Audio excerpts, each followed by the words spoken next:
Alright, this is a video about are revolvers really important?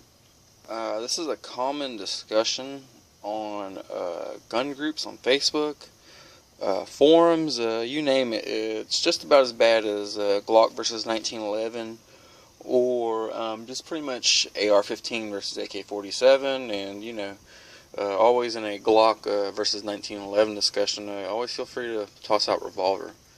Really mess up their day. It's fun. But this is a Smith & Wesson 66-2.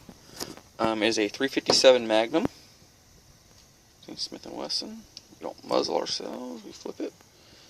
And 357 Magnum.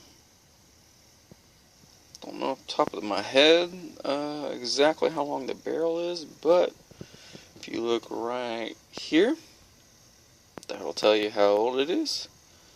And what we have is a stainless version. Some come in blued. I've noticed a lot of stainless 357s are owned by people. If I see a stainless one, 50-50 chance. If I see a blued revolver, pretty good chance it's a 38. But why would you carry something like this? All you got's 6 rounds. But the 357 Magnum, that was the original convertible handgun. Everybody says that get a Glock 40. You can take the 40 caliber barrel out, pop in a 9mm barrel, pop in a 357 SIG barrel, and you got 3 guns in one. I used to own a Glock 23. I'm going to Glock 22. Good guns. I'm just not a fan of the 40 caliber cartridge. When I had my Glock 23, I was the only person shooting 40 caliber with my group of friends. Looking back, I wish I would have kept it. I think I would have just swapped out the barrel and just either would shoot a 9mm in it and then just keep it just for 40. But honestly, 10mm is the way to go. But don't mean to go off on a different rant, but the 38 357, I mean, you got your 357s here, you got your 38s. Well, I primarily would carry 357s for around the property and for self-defense.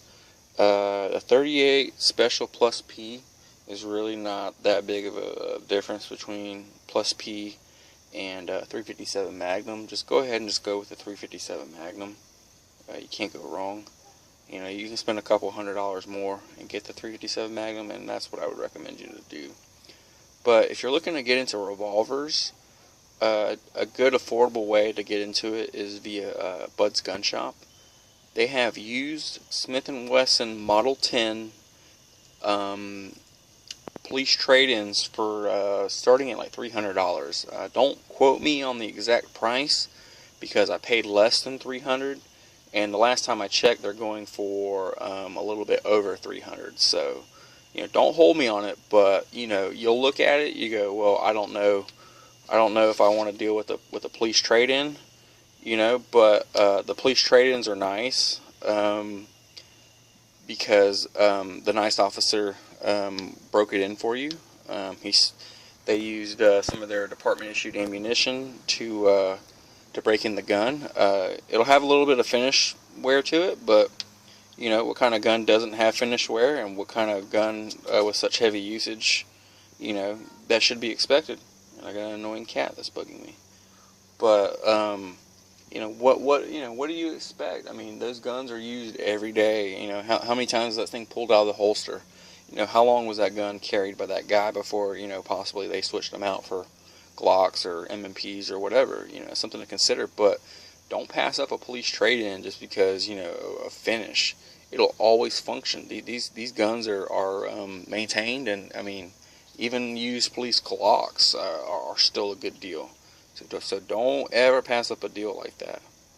But for back to our discussion, the 357 Magnum is a very, very good round. I mean, self-defense, hunting, and if you needed to shoot something cheaper and more and more affordable, well, you can shoot 38 special in it. There's no issue whatsoever. And you can get, you can get 2 guns out of basically 1 revolver. And plus, it's always good to have a revolver in your collection. You just never know. I live in a primarily rural area, and I know that there's probably some older people in my area, like somebody's grandpa or uncle or something like that, that's in their late 50s, 60s or something like that. I guarantee you there's a box or 2 of 38 special in the house. There might be a box of 357.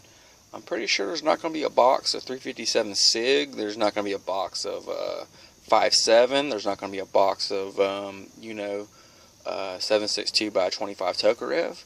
357 Magnum, maybe some 38, and I got some plus P's in there. I mean, that's pretty much what you're going to find in a rural area, and you need to kind of plan on that. But this is finishing up my review.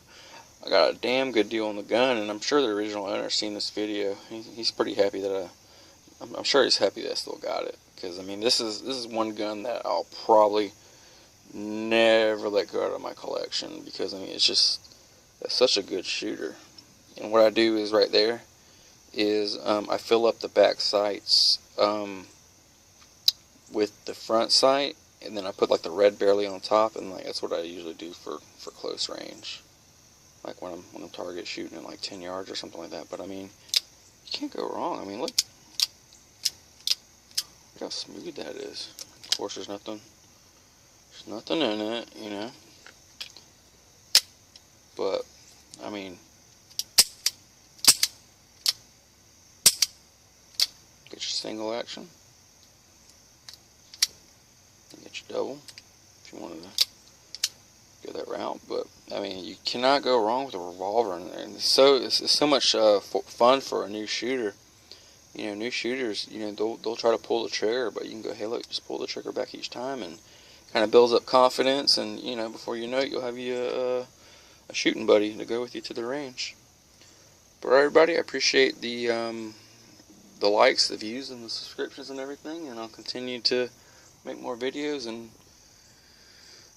that's the annoying cat that's not even mine that was trying to get in on the video. You might have noticed it. You might have seen me trying to push it away on camera. You've seen probably the shadow.